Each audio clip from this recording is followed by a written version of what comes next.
This week I decided to make one of my kids' favorite recipes. It's a cheddar broccoli soup. And I looked quickly through the cabinet and I thought, oh, I got everything.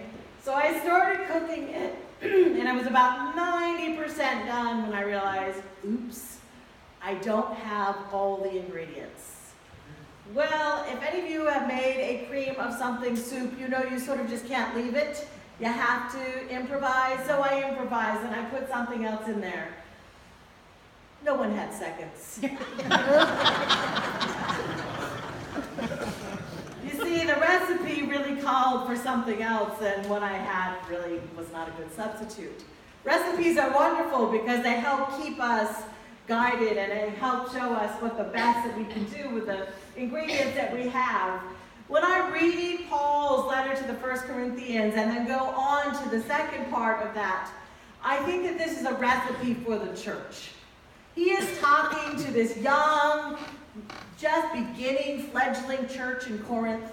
He's got them all gathered. They don't really even know what church is. They don't have pews to sit in. They don't have traditions really yet to say we've always done it that way.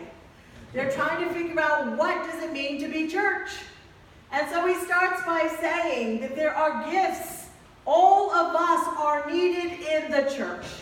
No matter who you are or where you are on life's journey, you are needed in the church.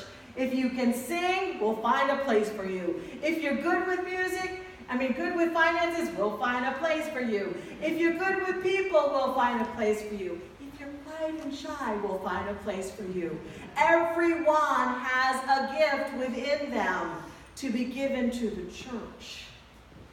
Goes on to say in the next chapter, I'm sure you've all heard this. Anyone who's ever been to a wedding has heard the part where it says, love is patient, love is kind, love is not envious, love is not boastful, love does not keep track of wrongdoings. Love overcomes all things. Faith, hope, and love. Love is the strongest one of all. I think if we take these two pieces and we put them together, we have the recipe for the perfect church. If we take the first part and we say every one of us has a gift to be given to the church, every single one of you, no matter how old you are, no matter what your upbringing is, no matter how young you are, no matter what your experience is, you have a gift for the church because that's the way God made you.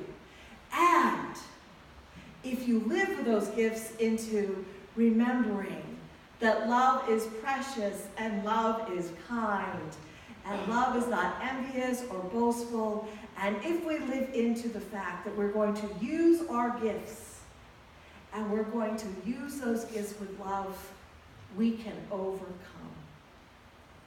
We can overcome. This week, a friend of mine posted something on their Facebook that I'm not going to quote correctly, but I'm going to try. It said something like, if we all take the time to share love, we can overcome hate. Love overcomes. What I was so shocked to see afterwards, or actually I really wasn't shocked, I was disappointed and disheartened to see, was after that a bunch of emails that came zapping up responses to that. It wasn't like, oh yes, that's the way it should be. It was, oh, if only President Trump were not there, then we could have peace. If only the Republicans could do this, we could do this. If only the blame game started. Now, I'm not here to say that I am for or against any political leader, because I stay, like Switzerland, I am neutral.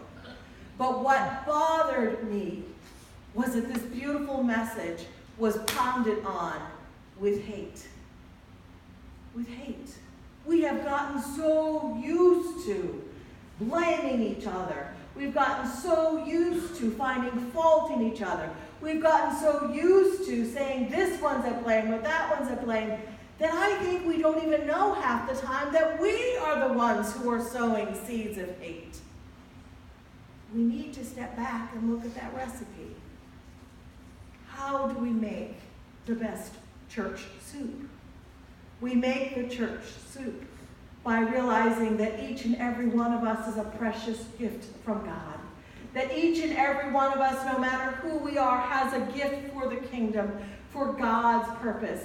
That each and every one of us, if we live into love, we can overcome. Love overcomes hate. But we have to be responsible for our words and our actions. And yes, there are things that are wrong. On this Holocaust Remembrance Day, we know that our world was not perfect. May we never go back there.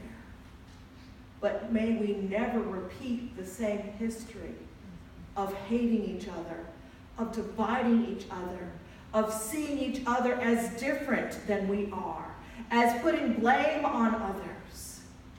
But instead, may we learn. May we learn none of us is perfect.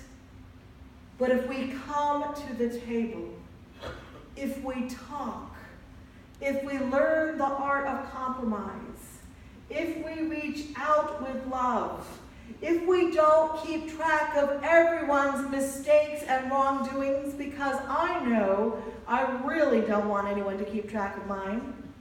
I'm sure you don't want anyone to keep track of yours. If we all are patient and kind and live with love, we can make a better day. But we have to have all the ingredients, or we're going to come out like mine, failed, chowder, soup, whatever it was. Love is patient, love is kind.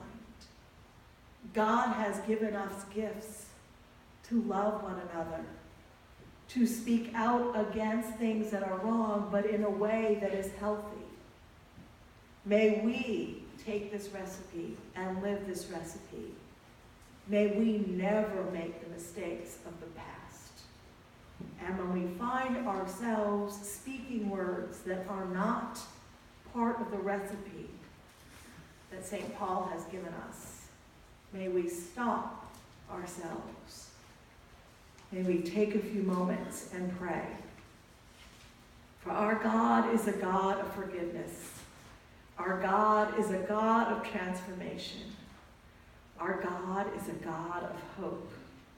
But most importantly, our God is a God of love and calls each one of us to live compassionately with one another, to share God's love, to compromise, and to live in peace with one another. May we stand and sing, "Let There Be Peace on Earth," our closing.